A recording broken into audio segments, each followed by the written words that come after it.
Halo guys, jumpa lagi sama gua Lucky Scan. Sebelum mulai videonya, buat kalian yang baru bergabung jangan lupa subscribe channel ini dan nyalakan lonceng notifikasi agar tidak ketinggalan update video terbaru dari channel ini.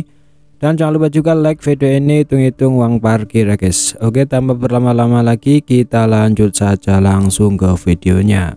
Di video sebelumnya menceritakan Xiaoyan ditelan oleh gerbang keheningan maut milik Hun Yuantian. Pertarungan di lain tempat menjadi semakin intens, masing-masing dari pihak lain saling bertukar pukulan. Oke, kita lanjut ke cerita selanjutnya. Setelah Xiaoyan ditelan oleh gerbang keheningan maut, ruang hitam gelap dipenuhi dengan aura mematikan, bahkan Doki menjadi lemah menghadapi aura seperti itu. Tubuh Xiaoyan muncul di tempat yang ditutupi aura mematikan tersebut. Dia melihat ke tempat hitam gelap dan misterius ini sebelum senyum aneh muncul di wajahnya. Dia bergumam pelan, "Hun Yuantian, aku akan membantu menyimpan harta karun ini untukmu." Purifying Demonic Lotus Flame tiba-tiba menyapu dari dalam tubuh Xiaoyan, bahkan aura mematikan itu tidak dapat mendekatinya di bawah panas yang luar biasa ini. Xiaoyan dengan cepat menutup matanya, kekuatan spiritual yang luas dan tak berujung meletus dari dalam tubuhnya. Dalam waktu singkat itu telah melilit dunia hitam yang gelap, setelah itu tubuhnya tiba-tiba menghilang. Dia sudah berada di wilayah gelap saat berikutnya dia muncul. Bagian tengah tempat ini adalah batu hitam yang menyembunyikan aura mematikan dalam jumlah besar. Ada fluktuasi spiritual di batu hitam itu adalah jejak spiritual yang ditinggalkan Hun Yuantian di dalam gerbang keheningan maut ini. Justru karena inilah dia dapat menggunakan gerbang keheningan maut, namun jika benda ini dihilangkan oleh orang lain dia juga akan kehilangan kendali atas gerbang keheningan maut. Senyum dingin di wajah Xiaoyan menjadi lebih padat saat dia melihat batu hitam itu. Menangkap Xiaoyan yang jiwanya telah mencapai di state adalah kesalahan terbesar Hun Yuantian. Hun Yuantian meledakkan ketua Doseng dari klan Gu dengan serangan telapak tangan. Ki hitam bangkit dari telapak tangannya dan gerbang hitam mini muncul. Jejak ki yang berdarah dengan cepat melonjak ke gerbang hitam. Ini benar-benar kekuatan yang membuat orang lain terpesona. Hun Yuantian mengungkapkan senyuman di wajahnya saat dia merasakan aura kematian yang semakin pekat di dalam gerbang keheningan maut. Namun dia ingin sekali lagi menemukan target baru ketika ekspresinya tiba-tiba berubah. Ini karena dia menemukan bahwa hubungannya dengan gerbang keheningan maut tiba-tiba melemah. Perubahan tak terduga ini menyebabkan hati Hun Yuantian tenggelam. Dia buru-buru mencoba memasuki gerbang keheningan maut ketika dia tiba-tiba menemukan bahwa hubungannya dengan itu sebenarnya telah benar-benar terputus. Hati Hun Yuantian bergetar setelah koneksinya terputus. Gerbang hitam itu sebenarnya langsung terbang keluar. Sosok cahaya bersinar dan duduk di atas gerbang besar. Sosok itu dengan tersenyum menatap Hun Yuantian dan tertawa. "Terima kasih atas hadiahmu." Hun Yuantian bengong sesaat setelah melihat adegan ini. Matanya dengan cepat berubah menjadi muram. Ki hitam bertahan di atas gerbang besar. Xiaoyan duduk di tengah-tengahnya, matanya dipenuhi dengan ejekan saat dia melihat Hun Yuantian di depannya. Siapa yang bisa menduga bahwa ki kematian tidak hanya tidak dapat memblokir api Purifying Demonic Lotus, tetapi bahkan batu jiwa yang dia sembunyikan di dalam gerbang keheningan maut telah ditemukan oleh Xiaoyan. Batu spiritual bisa dianggap sebagai hal yang paling penting di dalam gerbang keheningan maut.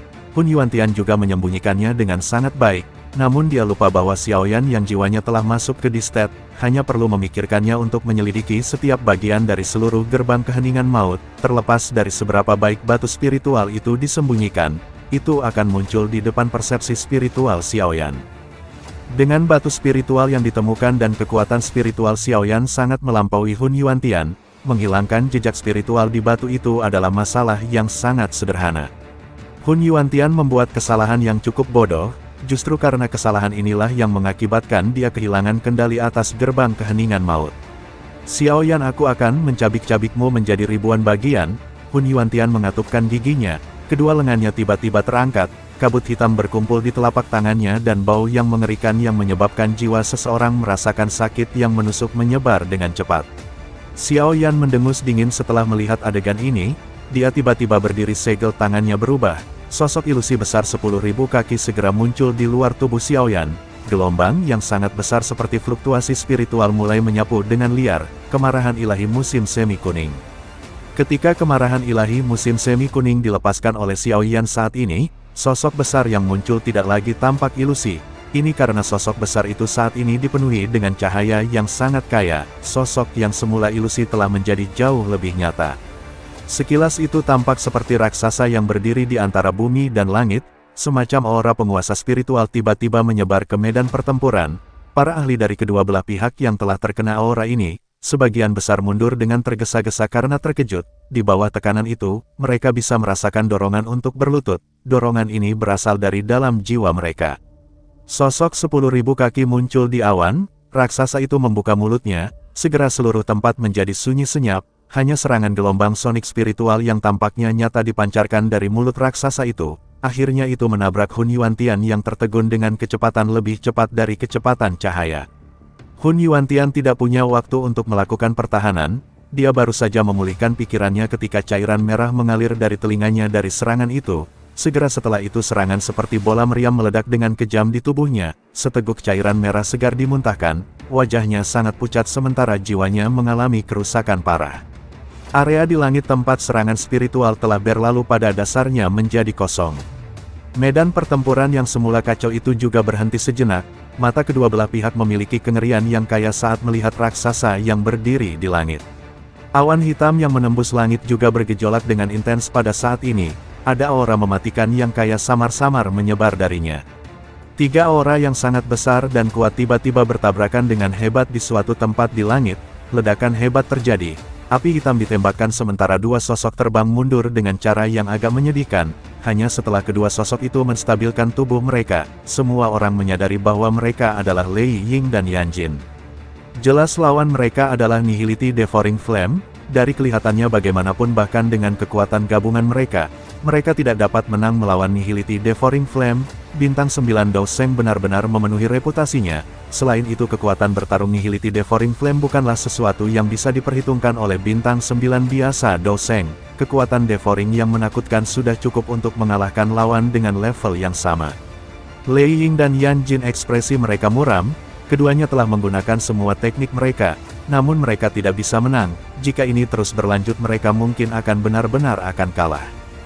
Pertempuran berada di jalan buntu. Kekuatan klan Hun memang jauh lebih besar dari yang kita pahami.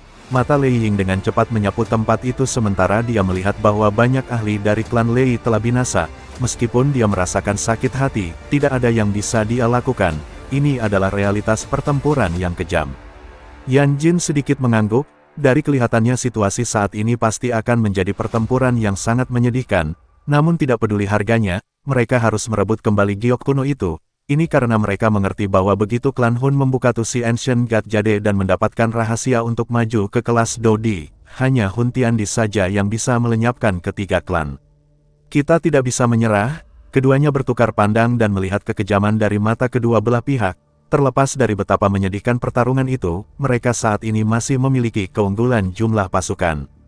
Klan Hun telah bersiap selama ratusan atau ribuan tahun untuk mengumpulkan giok kuno. Bukankah pikiran kalian sedikit sederhana jika kalian berpikir bahwa dapat menghentikan rencana kita dengan begitu mudah? Nihility Devouring Flame menginjak udara dan tertawa dingin saat dia sekali lagi muncul di depan mereka.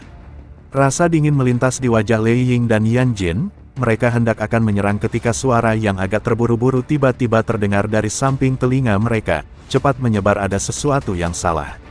Suara tiba-tiba itu membuat mereka berdua terkejut.